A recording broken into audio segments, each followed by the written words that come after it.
Hello అండి అందరికీ. నేనేం చెప్దాం అనుకున్నానంటే, దయచేసి మీ పెద్దవాళ్ళు ప్రతి ఒక్కళ్ళు కూడా మీ ఇంట్లో ఉన్న అమ్మాయిలకి కానీ అబ్బాయిలకి కానీ చిన్నప్పటి నుంచే, అంటే వాళ్ళు ఒక 10th స్టాండర్డ్ చదువుతున్నప్పటి నుంచి అయితే వాళ్ళకి దయచేసి ఫ్రీడమ్ ఇవ్వండి. ఏమైనా సరే వాళ్ళకి ఇండిపెండెంట్గా డిసిషన్స్ తీసుకునే ఫ్రీడమ్ ఇవ్వండి.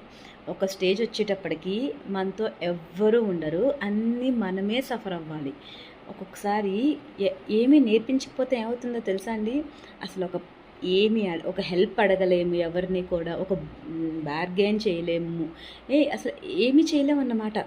ఎందుకంటే అమ్మాయిలు అనుకోండి, ఆడపిల్ల ప్రేమగా ఉంటుంది, ప్రేమగా పెంచుతారు కదా మన పెద్దవాళ్ళు.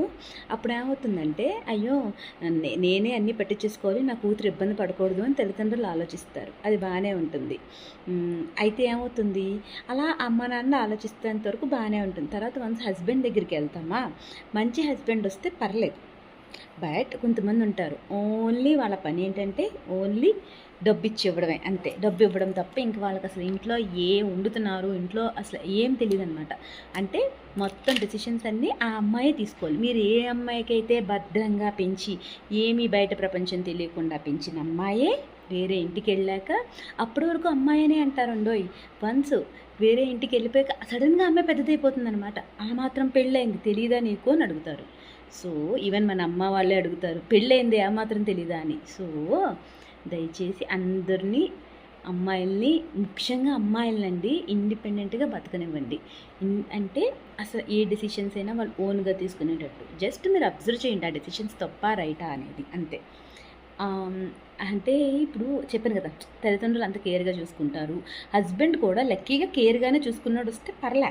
బట్ సమ్టైమ్స్ ఏమవుతుందో తెలుసా, మేబీ హస్బెండ్ ఆన్ సైట్ వచ్చి వెళ్ళిపోవడమోనో ఏదో ఒకటి జరుగుతాయి కదా, అప్పుడు చాలా స్ట్రగుల్స్ ఫేస్ చేయాలి. మీకు ఇంకొక విషయం చెప్పిన, దేవుడు ఎప్పుడూ కూడా మనం ఏదైతే హ్యాండిల్ చేయలేమో ఆ సిచ్యువేషన్లోనే మనల్ని పెడతారు. అది చాలా హార్డ్ అండి. సో దయచేసి మీ పిల్లలందరికీ కూడా ఇండిపెండెంట్గా నిర్ణయాలు తీసుకొనివ్వండి. ముఖ్యంగా బార్గెయిన్ చెయ్యడం అండ్ హెల్ప్. ఇప్పుడు ఫర్ ఎగ్జాంపుల్ అలా పెరిగే వాళ్ళకి ఇంకో వాళ్ళు ఏంటంటే ఏం అడగకుండానే వాళ్ళు ఇన్నాళ్ళు లైఫ్ లీడ్ చేసి ఉంటారు కదా. సో వాళ్ళు ఏదైనా హెల్ప్ అడగాలన్నా కూడా అడగలేరండి, అది ఇంక వాళ్ళకి రాదు. మీరు వన్స్ ఒక 10th టు ఇంజనీరింగ్ వరకు మనం ఏదైతే నేర్పించలేదో, ఏదైతే వాళ్ళకి రాదో ఇంక అది లైఫ్లో రాదని నా ఒపీనియన్, ఇది కేవలం నా ఒపీనియన్. ఇంక తర్వాత వాళ్ళు ఏదైనా మొహమాటానికి పోతారు, ఏదైనా హెల్ప్ అడిగితే నో అని చెప్పడం రాదు, హెల్ప్ అడిగితే హెల్ప్ వాళ్ళు ఏమనేసుకుంటారో వీళ్ళు ఏమనేసుకుంటారో అని ఫీలింగ్స్.